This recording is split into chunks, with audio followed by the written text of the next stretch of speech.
Yeah, well, obviously we get ready to get started here with, obviously a great rivalry game at Purdue on Saturday afternoon. Sure, it's going to be one of the most challenging environments that we've been in this year. And, Purdue's playing really, really well. Just in watching them post-Christmas as they've entered January, they have a lot of guys contributing in a lot of different ways. I know all the attention really goes to Carson and what he's doing, which is phenomenal, but they also have just a ton of other guys right now that they're bringing into the fold that are doing a lot of the dirty work. They play extremely hard. They're rebounding the ball great right now on the offensive end. Obviously, their execution is something that they take great pride in, but they're playing very hard on defense as well. So I think they're playing as well as anybody right now, especially when you look at what they've been able to do in Mackey over their time. So that's obviously on our mind right now. And then we'll go right back on the road again at Northwestern, seeing them in early December. I have a lot of respect again for their team and how good they are. Playing them there will be a lot different than playing them here. And, we're going to have to be ready to absorb, another blow, so to speak, in terms of, how tough we're going to have to be. We're going to have to be ready to respond. So, that's what, we've really focused on these last few days, getting our legs back underneath us, trying to have an energy about us. And being able to go back to work here today before tomorrow is an important thing. Okay, let's start with Mike, Zach, and Stu. Just coming off that Nebraska game, are you pushing any different buttons? Are you handling things any different, given that performance the other night? Well, I just, in general, we were bad at everything, and, that comes back, obviously to the focus of the group, and to be able to realign their minds on what's important is the most important thing. At the same time, I do think that we got to get more guys playing in the games, for either quick stretches or more. We're fatigued. We were fatigued, mentally and physically against Nebraska. We weren't ready. And, I think part of that is, we have some guys playing a lot of minutes. We've dealt with a lot of injuries, so our practices have been tough for guys that are in there. And we've got to get some more guys playing with some confidence. I think that's a big thing for us. And as our staff has approached it, just getting our guys' minds right, This isn't anything different than any other team in the league isn't going to experience at some point in time, a little adversity. And for us, we have to come through it. Forgive just another injury question, but I think we didn't see Al through the second half of the Nebraska game. Where's he at? Do you expect him to be available this weekend? Is there kind of timetable on that? We're hoping. He got a kicked or kneed and right in the back of the leg, and couldn't put any weight on it after it stiffened up, and wasn't available to play in the game. So, he's gotten better with treatment this week. If we would have had maybe more of a midweek game, he wouldn't have played. I think he has a chance to play at Purdue. Did a little work on the court yesterday. Still having some problems, I think, running. Hopefully today, as he gets warmed back up, we'll get to see what he can do. After the Nebraska game, you mentioned that some guys had maybe lost their confidence a little bit. I guess when you were, a player, whether it's high school level, college level, or even if it was a teammate who was kind of going through something like that, what did you kind of do to, I guess, get through that, mental block or whatever it may be? Yeah, I think, one of the things it's very unique about confidence is, you can get caught up in, the wrong things, whether that's your shooting, whether that's your playing time. I don't know what it is, but, and then it affects everything else. It doesn't affect, the things that you even imagine. And to me, we've lost our confidence defensively. I do think that some of the focus on what's going on is, guys being able to make shots or us scoring at times. But the one thing we've always hung our hat on, especially at the very beginning, was the identity that this team was going to have to play with and how hard they were going to have to compete and dig in. And, in some of our big wins, we were down. We had deficits. We were down under 2 minutes. And you forget that. And I think what we've tried to really center back in on is the edge that we're not playing with right now defensively, and the teams that we're playing can really expose you and take advantage of that. And you have to separate sort of your confidence individually, and you have to focus in on the identity and the responsibility that you have as a teammate to be able to play the way that we want to play. And I think good things start to happen when you sort of get back and invest sort of more so in those things. And, that's been a lot of conversations this week with our guys. It's been a lot of conversations, I think, amongst the coaches that, one of the things that we've been very proud of this group is through a lot of adversity, through injuries, or whatever it may have been who's available for a game, guys have showed up and been ready to battle and play and give great effort, and I think that's the thing that we have to really zero in on right now. You mentioned effort. When it comes to things like effort, how much do you try to kind of let the player leadership work those things out instead of you stepping in? Well, that's a huge point. You know, you got the players have to control what they can control, and you can always control, you know, so to speak, your attitude, your communication with one another, what's important to the group. You know, you have to coach yourself, so to speak, and I think that energy level, that communication, you know, is something that we've got to keep our eyes on. And I didn't think for the first time, especially in Monday's loss, that we had great communication, that we had great fight, that we had guys in timeouts or huddles, or even in the locker room, you know, at times, you know, really being, you know, zeroed in on, hey, you know, we're okay, or we got to do this better, blah, blah, blah. I think it was more so of a lethargic deal. And it can happen. I mean, it happens to a lot of guys or a lot of teams. They go through a season where the mental is just as much as the physical, and I think that's the thing that we kind of have to keep our eyes on. Like I said, we got to zero in. The players have to be engaged, and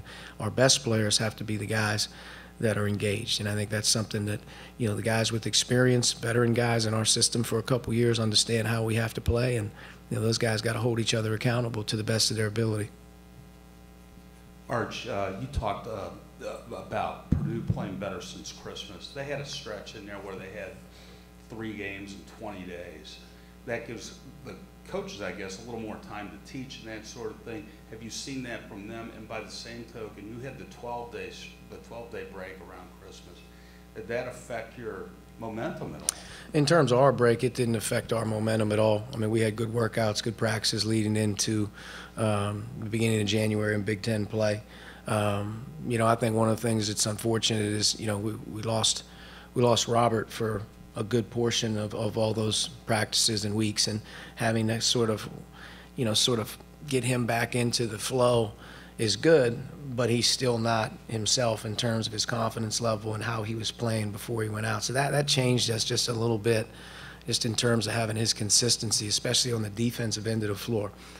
When it comes to Purdue, you know, I'm not real sure what they're doing in terms of their practices or whatnot, but I just see them really investing in more people playing a bigger role. They have a lot of different guys in there right now, young and old, contributing, and I think that's really made them better, especially defensively. You know, I think they're playing very, very hard right now.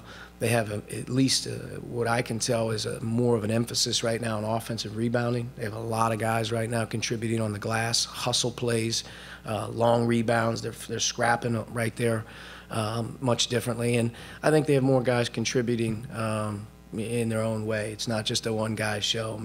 Carson's a terrific player, and he's gonna be a terrific player. But like I said before, I think they just have a group that's playing really well together right now, and you can tell coming off of, you know, their non-conference schedule, it was very tough, that they're tested, and I think as they've gotten into the Big Ten, they have their confidence and their belief in what they do. You mentioned one of those guys that's playing a lot more lately is Trevon Williams. How much has he changed, you know, what they do? How much different are of a scout are they since he's been playing a lot more? He's doing really well. He's going to be a terrific player in this league, and you can tell that you know, they're starting to trust him a lot more. You know, he gives them an added dimension because he's got great hands. He's a terrific offensive rebounder. He's skilled and nimble. They can give him the ball at times, and I think, to me, just in watching him, he's going to be he's got a bright future, but he's going to be a bright spot for them coming into Big Ten play. He's giving them another strong body that they can play in and around the basket, where it's, you know, it's not always just around the perimeter. You know, he's tough to deal with, and you know, he's definitely made a big positive impact on their team. You kind of mentioned a bit earlier about maybe needing some more guys to play in there to give rest to some of your starters and stuff. Who do you look to in particular at a time like this when you're looking for guys to come off the bench and relieve? Yeah, well, I mean, the hope is obviously, you know, that we can get, you know, Demezy, Duran, Cliff, and Jake sort of in the mix. And Duran's really, you know, struggled since rolling his ankle in the Illinois game. He has not been himself. He's been having a very hard time moving.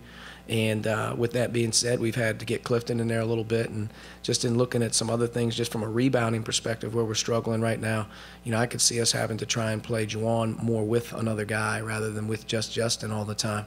So that gives another added development to our team in just in terms of our depth, that we can maybe get another guy or two in there for short bursts. But I see Demezy being able to start to work in there. Demezy can shoot the ball for us. He's a big, strong kid. And, you gotta be able to trust these guys and to do it. You got to play them. So for us, we're trying, and we're definitely looking at different options in terms of making us a deeper team, because I think that'll make us a harder playing team.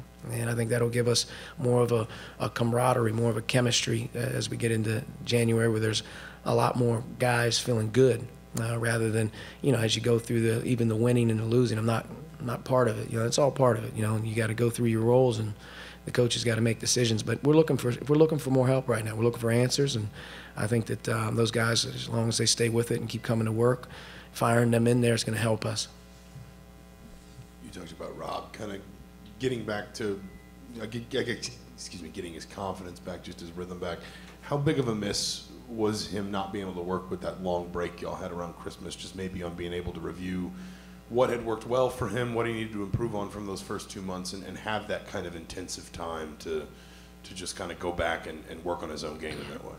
Yeah, it's an unfortunate setback for him.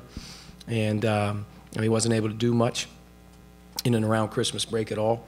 As he's gotten a little bit better, he started to work more and more. He's still not even right now able to practice full go just because of his wind. So, you're taking 3 or 4 weeks off, and he hasn't felt well in most of those weeks. You just don't come back, come back swinging. He's the type of kid, I think, that is really mindful. He's diligent. He's smart. And I think he knows right now that he's going to, start to play more and more minutes as the games, continue to come. But he's also a guy that right now is starting to feel his way back into the flow of the game, shooting, passing, playing defense. It's a timing thing. Basketball is so much about rhythm, and he got his rhythm sort of knocked out. So we're hopeful as each day goes by, he gets his legs back under him, so to speak, I think is what our staff has tried to, consider it. It's more of a, get your feet under you a little bit, and that's what we're trying to get with him. But he was a big part of what we're doing, and he'll continue to be so. And hopefully as time goes by, he starts to regain a little bit of his, I don't want to say confidence, but more of his sturdiness in terms of what he's brought to the table for us over the course of the first non-conference.